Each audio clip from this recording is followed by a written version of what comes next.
আসসালামু আলাইকুম বন্ধুরা, আজকে আমরা কথা বলবো আইকিউ জেড সিরিজের আরও একটি ফোন আইকিউ Z9s কে নিয়ে। ফোনটি ইন্ডিয়াতে লঞ্চ হয়েছে, কিছুদিনের মধ্যে আমাদের দেশে আসার সম্ভাবনা আছে। তো আমাদের দেশে আসলে মিড বাজেটে এই ফোনটি কেমন হবে, এই প্রাইস রেঞ্জে এর পারফরমেন্স কেমন, ব্যাটারি ব্যাকআপ কেমন আর এর ডিসপ্লে কেমন, এই সকল প্রশ্নের উত্তর জানার চেষ্টা করব আজকের এই ভিডিওতে। এছাড়াও কথা বলবো এই প্রাইজে এই ফোনটি কেনা উচিত হবে কিনা। তো চলুন তাহলে আর বেশি কথা না বাড়িয়ে সরাসরি ভিডিওতে ঝাঁপিয়ে পড়া যাক। চলুন প্রথমে দেখা যাক ফোনটির বক্সে কী কী দেওয়া হয়েছে। বক্সটি খুলে প্রথমে পেয়ে যাচ্ছি কাঙ্ক্ষিত ফোনটির নিচে আছে কিছু ডকুমেন্টেশন, ট্রান্সপারেন্ট ফোন কেস এবং সিম ইজেক্টর টুল, এবং তার নিচে থাকছে 44 ওয়াটের একটি ফাস্ট চার্জার ও একটি USB Type-C কেবল। তো বন্ধুরা, এই ছিল ফোনটির বক্স কন্টেন্ট। চলুন কথা বলা যাক ফোনটির ডিজাইন এবং বিল্ড কোয়ালিটি নিয়ে। ফোনটি আপনারা টাইটেনিয়াম ম্যাট ও অনিক্স গ্রিন এই দুটি কালারে অ্যাভেলেবল পেয়ে যাবেন। কোনো সন্দেহ নেই যে এর লুক সবার ভালো লাগবে, কারণ ফোনটি দেখতে সত্যি সুন্দর। পিছনের লুকটি খুব প্রিমিয়াম লাগে। এর রিয়ার প্যানেলে গ্লসি ফিনিশ করা হয়েছে। এর ক্যামেরা বাম্প ভার্টিক্যাল শেপের।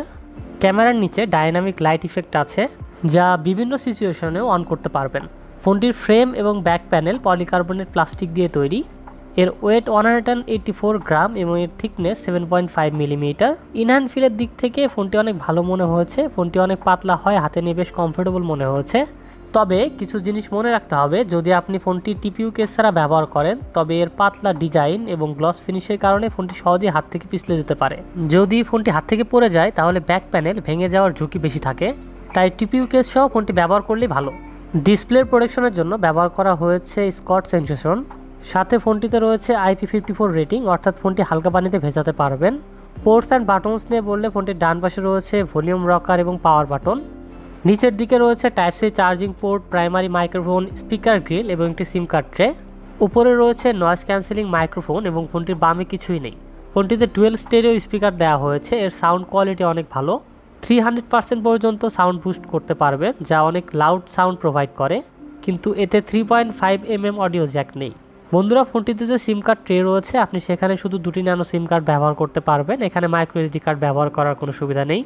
সিকিউরিটির জন্য ফোনটিতে ইন ডিসপ্লে ফিঙ্গারপ্রিন্ট সেন্সর দেওয়া হয়েছে। সেন্সরটি অনেক ফাস্ট, তবে এর অবস্থান একটু নিচে, যা কিছুটা সমস্যা। এছাড়া হ্যাপটিক ফিডব্যাকও মোটামুটি ভালো, কিন্তু পাওয়ার বাটনের রেসপন্স টাইম কিছুটা স্লো। আইকিউ Z9s ফোনটিতে ডিসপ্লে হিসেবে থাকছে 6.77 ইঞ্চির 120 হার্জের কার্ভড অ্যামোলেড ডিসপ্লে। ডিসপ্লেটির রেজুলেশন ফুল HD+ এবং ডিসপ্লেটি HDR10+ সাপোর্টেড। ফোনটির স্ক্রিন টু বডি রেশিও 90.3%, ডিসপ্লেটির PPI ডেন্সিটি 388 ও ডিসপ্লেটি পিক ব্রাইটনেস 1800 নিটস। ডিসপ্লের ব্যাজেল এবং চেন ছোট রাখা হয়েছে। পিক ব্রাইটনেস 1800 নিটস হওয়ায় আউটডোরে ডিসপ্লেটির ব্রাইটনেস ভালো ছিল। ডিরেক্ট সানলাইটও ফোনটি ভালোভাবে ব্যবহার করতে পারবেন। মাল্টিমিডিয়ার ক্ষেত্রে 120 হার্জ রিফ্রেশ রেটে সবগুলো অ্যাপস ঠিকঠাক কাজ করে। কন্টেন্ট দেখার জন্য ডিসপ্লেটি এই প্রাইস রেঞ্জে যথেষ্ট ভালো। কালার অ্যাকুরেসিও চমৎকার, এমনকি আপনি ইউটিউবে 4K HDR ভিডিও সহজেই দেখতে পারবেন। তবে লো লাইটে ডিসপ্লে কিছুটা ফ্লিক করে, কারণ এটি একটি সস্তা অ্যামোলেড প্যানেল, যা প্রাইস বিবেচনায় কিছুটা কম্প্রোমাইজ করতে হবে আমাদেরকে। চিপসেট হিসেবে ফোনটিতে ব্যবহার করা হয়েছে মিডিয়াটেকের Dimensity 7300 এনার্জি চিপসেট। এটি 4 ন্যানোমিটার ফেব্রিকেশনে বিল্ড করা একটি অক্টোকর চিপসেট, এবং এটাতে জিপি হিসেবে থাকছে Mali G615 MC2। ফোনটিতে ব্যবহার করা হয়েছে LPDDR5 র্যাম এবং এর স্টোরেজ টাইপ দেওয়া হয়েছে UFS 2.2। তো Dimensity 6300 এনার্জি চিপসেটটি অন্তত বেঞ্চমার্কে 6.5 লাখের মতো স্কোর করেছে, যা এই প্রাইস রেঞ্জের ফোনের সেরা স্কোর। ডে টু ডে ইউজে এর পারফরমেন্স দুর্দান্ত। এর র্যাম এবং স্টোরেজ টাইপ ভালো হওয়ায় অ্যাপ ওপেনিং স্পিড অনেক ফাস্ট, সাথে সুন্দর অ্যানিমেশনও পেয়ে যাবেন। তো এই প্রাইস রেঞ্জে নর্মাল ইউজের ক্ষেত্রে বেস্ট পারফরমেন্স পেয়ে যাবেন এই ফোন থেকে। এখন আসি গেমিং পারফরমেন্সে। বরাবরের মতোই আইকিউ গেমিং কিং, তো এবারও এর ব্যতিক্রম না। পাবজি খেলার সময় স্মুথ এক্সট্রিম এবং HDR আলট্রা গ্রাফিক্সে খেলতে পারবেন। পাশাপাশি এই ফোন দিয়ে 60 FPS গেম প্লে করতে পারবেন। তো হালকা গেমিংয়ের সময় কোনো প্রবলেম ফেস করবেন না, স্মুথলি গেম প্লে করতে পারবেন। কিন্তু 2 আওয়ার প্লাস গেমিংয়ের সময় সামান্য ফ্রেম ড্রপ লক্ষ্য করা যায়। তবে ওভারঅল এই ফোন দিয়ে আপনি হেভি গেমিংও করতে পারবেন। বন্ধুরা, আইকিউ Z9s ফোনটিতে রয়েছে ডুয়েল ক্যামেরা সেট আপ। 50 মেগাপিক্সেলের মেইন ক্যামেরা, যার অ্যাপারচার f1.8 এবং 2 মেগাপিক্সেলের একটি ডেপথ সেন্সর।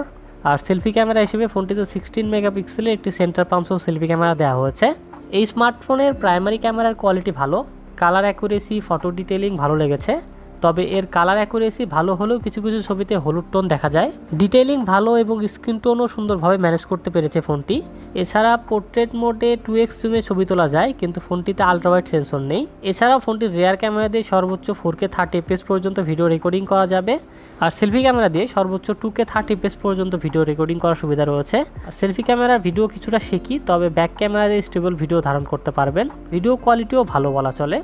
ব্যাটারি হিসেবে ফোনটিতে 5500 mAh ব্যাটারি দেওয়া হয়েছে, আর এই 5500 mAh ব্যাটারিকে চার্জ করার জন্য ফোনটিতে 44 ওয়াটের একটি ফাস্ট চার্জার দেওয়া হয়েছে। এই চার্জার দিয়ে 0 থেকে 100% করতে প্রায় 1 ঘন্টার মতো সময় নেয়।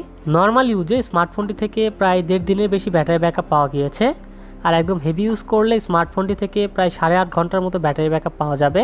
তো ব্যাটারি ব্যাকআপ ভালো ছিল এই স্মার্টফোনটির। আউট অফ দ্য বক্স ফোনটিতে অ্যান্ড্রয়েড 14 পাওয়া যাবে, আর সাথে থাকছে ফান্টাস OS 14। ফোনটিতে অনেক প্রি ইনস্টল অ্যাপ রয়েছে যা চাইলে আপনি আনস্টল করতে পারবেন। টুকটাক কিছু বাগও আছে যা সফটওয়্যার আপডেটের মাধ্যমে ফিক্সড করা সম্ভব, তবে এতে কোনো অ্যাপ সাজেশন নেই, যদিও বেশ কিছু পুশ নোটিফিকেশন আসে যা আপনাকে মেনে নিতে হবে। আইকু কিছু AI ফিচার দিয়েছে যা আপনার ভালো লাগবে, যেমন ফটো থেকে আনওয়ান্টেড অবজেক্ট রিমুভ করা। এছাড়া অলওয়েজ অন ডিসপ্লে এবং ডাইনামিক লাইট রয়েছে। আরও অনেক হিডেন ফিচার আছে ফোনটিতে, তো UI এক্সপিরিয়েন্স ভালোই প্রোভাইড করবে ফোনটি। ফোনটির কানেক্টিভিটি নিয়ে বললে 5G সাপোর্টেড স্মার্টফোন এটি, সাথে ব্লুটুথ 5.4 এবং Wi-Fi 6 রয়েছে এই স্মার্টফোনটিতে। এছাড়াও এতে FM রেডিও রয়েছে, তবে এখানে কোনো NFC নেই। সেন্সর নিয়ে বললে accelerometer, gyro, proximity, light sensor ও কম্পাস ইম্পর্টেন্ট সকল সেন্সরই পাওয়া যায় ফোনটিতে। ফোনটির 3টি ভেরিয়েন্ট লঞ্চ করা হয়েছে, যা 8GB RAM, 128GB internal storage, 8GB RAM, 256GB internal storage এবং 12GB RAM, 256GB internal storage.